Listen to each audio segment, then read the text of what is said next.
Welcome to the Real 411. I'm Dr. Chelsea McGee, and today we're heading to the heart of Memphis, where a silent war is being waged between cutting-edge tech and a community that's been ignored for far too long. Colossus. That's the name Elon Musk chose for his latest XAI supercomputer project. It's big, bold, and no doubt groundbreaking, at least in theory. But there's something more insidious lurking behind this headline-ready tech marvel. You see, in South Memphis, where this gigantic effort operates, the narrative feels very different. It's not innovation that local residents are talking about, it's survival. 35 methane gas turbines now sit in Boxtown, a historically black neighborhood. They're running day and night, emitting formaldehyde, nitrogen oxide, and other pollutants at levels beyond environmental safety standards. But what's even scarier, these turbines didn't need permits for the first year. That, yes, was considered perfectly legal under this exploitable regulatory loophole. Now tell me, how exactly does that happen? When we're supposed to have evolving protections for the air we breathe and the water we drink for our communities? Look, I don't need to tell you that Boxtown, like so many neighborhoods where companies decide to plant these progressive projects, has already endured its share of pollution. Families in Boxtown have lived next to industrial plants for generations. Many are familiar with higher rates of asthma, cancer clusters, and shorter lifespans. And now there's the added strain of Colossus breathing down on them literally. So what do? Well, here's the start. We unpack the truth. Today's episode will dive deep into what's actually happening behind the scenes, how this community's voices are being muffled under the weight of corporate convenience. But also, we will highlight those voices, those fighting tooth and nail to bring attention to the rights and health of Memphis. Because let's be clear, this isn't just about AI, it's about accountability. This is about justice. Let's talk about these methane gas turbines that power this so-called marvel of artificial intelligence. There are 35 of them right there in Boxtown. And these aren't just a few noisy engines pumping out harmless steam. No, these turbines are churning out nitrogen oxide, formaldehyde, and a cocktail of other pollutants.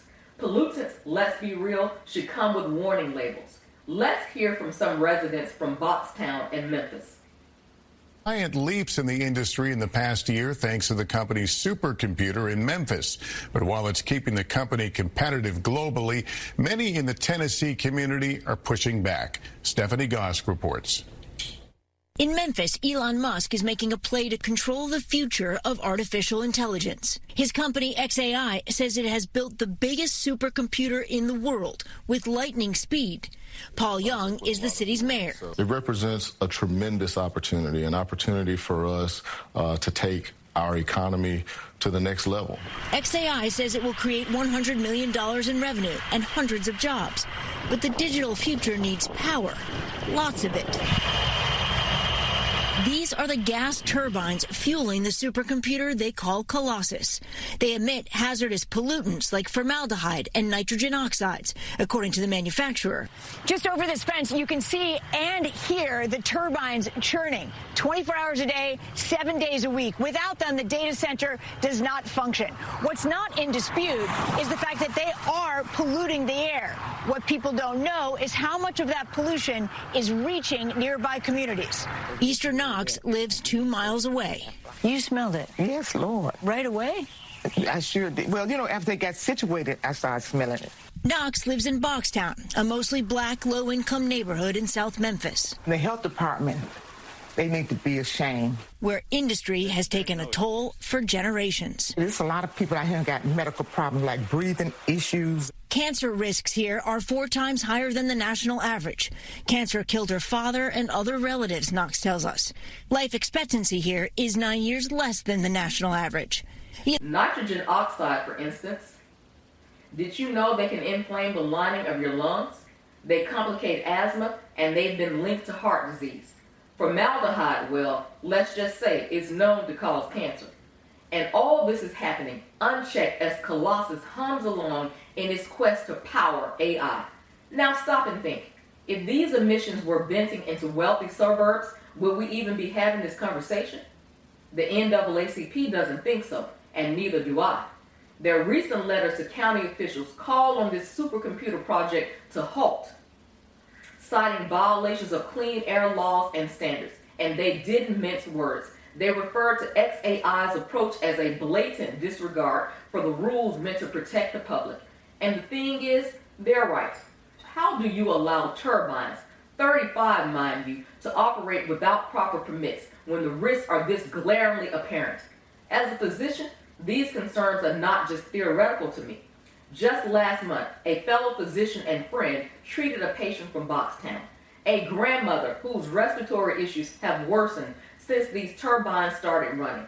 She's lived in that neighborhood for decades, already navigating baseline struggles from lingering industrial pollution.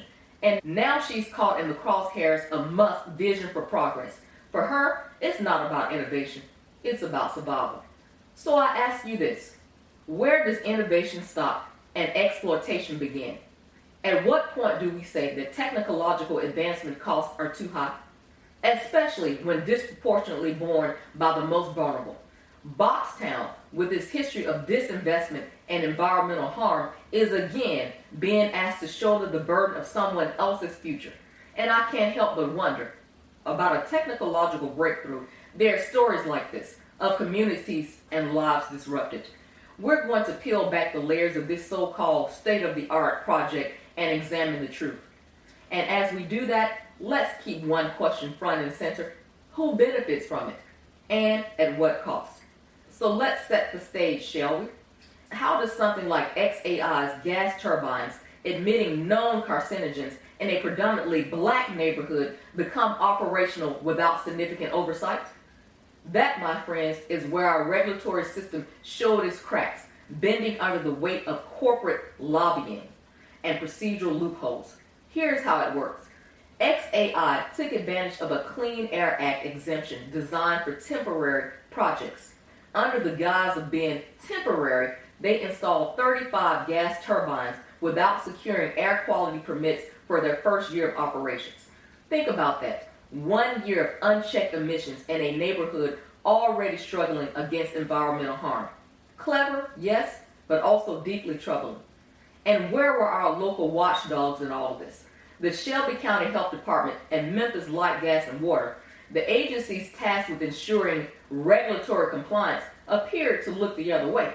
In fact, their response was so slow that they didn't even hold a public hearing until nearly a year after these turbines went online. What does that tell us about whose interests are being prioritized? Now, understandably, the community in Boxtown feels betrayed.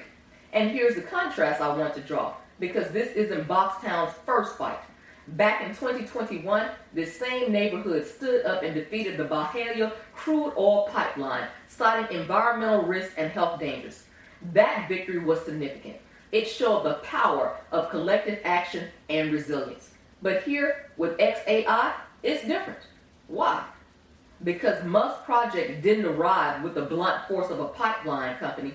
It came cloaked in the language of innovation and progress. It even managed to exploit regulatory ambiguity to lay its foundation quietly. Let me bring this home with an example. Earlier this morning, I reviewed the public comments submitted to oppose XAI's permit renewal. Many came from residents who described worsening asthma, chronic fatigue, and other health concerns since Colossus came online. And yet, decision makers continue to drag their feet, citing ongoing review processes as the turbines continue to run. So the real question here is, what accountability exists for those sworn to protect public health and the environment? When you consider the delays, loopholes, and lack of transparency, it's hard not to see this entire saga as a failure of leadership. A failure ultimately rooted in systemic neglect of poor and marginalized communities like Boxtown. Make no mistake, what's happening in Memphis isn't just a local issue. It's indicative of a broader pattern. Communities across the nation face similar challenges. Giant corporations use regulatory gaps to further their profits, always at someone else's expense. The question remains, how do we ensure that these wrongs don't go unchallenged? By now, You've heard about the regulatory gaps and oversight failures that allowed XAI's Colossus project to flourish unchecked in Boxtown. But let me tell you what happens when communities decide enough is enough. And spoiler alert, it's powerful. Let's start with Young Minds United and Tigers Against Pollution, two incredible youth-led organizations rooted in Memphis. These are high schoolers and college students who rally their neighbors and say, "We will not let this slide." Last Saturday, they hosted a packed event at the Kukatana Museum Ballroom. And listen to this. One of their key leaders, Orion Overstreet, stood up and said, "If this keeps heading in this direction, it's not going to be the Memphis I love to live in." You can hear the heartbreak and hope, can't you? These young voices remind us of what's really at stake. Beyond rallies, they're organizing public comment campaigns and canvassing neighborhoods like Boxtown to educate residents about the health impacts of XAI's operations. This is grassroots activism at its finest. They're not waiting for change to come. They're building it themselves. And it's not just the youth. Boxtown residents, many of whom have been there for decades, are showing up, writing letters and demanding action from local officials. These aren't just protests. They're strength in motion. Easter Knox, one of the longest standing residents, once said, "They got money and they do what they want without consulting us." Well, the community is making sure that changes. You know, hearing their stories takes me back to when I attended my first protest. I was just 20 years old, still in med school. It was about cutting funding to a local free clinic. Did I know what to say when I first showed up? Honestly, no. But I learned something that day. Your presence, your voice, even your anger, all of it has power. Grassroots change comes from people who refuse to stay silent. The question we need to ask is this: when a community shows this much resistance, so much resilience, why aren't we prioritizing their real experiences and policy discussions? Data is critical, yes, but so are first-hand accounts from people who breathe this polluted air and drink this water every day. All these stories, they're the backbone of the fight for environmental justice in Memphis. Don't underestimate their power. Grassroots activism isn't just resistance. It's a blueprint for how marginalized communities can reclaim agency, even when the odds are stacked against them. And in Boxtown, they're showing us exactly how it's done. So here's the 411. In Boxtown, technological innovation isn't theoretical, it's personal. While billion-dollar companies chase AI dominance, this Memphis community is fighting for its right to breathe clean air and live with dignity. Regulations have stalled, executives have deflected, but the people, they're rising, young, fierce, and relentless. And if you think this fight is just about one neighborhood in Memphis, think again. What's happening in Boxtown is a blueprint for environmental injustice everywhere. Now's the time to choose a side. Share this episode with your network, call your local officials, support grassroots groups like Young Minds United, because environmental justice isn't a trend, it's a necessity. I'm Dr. Chelsea McGee, and this is The Real 411. Stay informed, stay relentless, and remember, the story is never just a headline.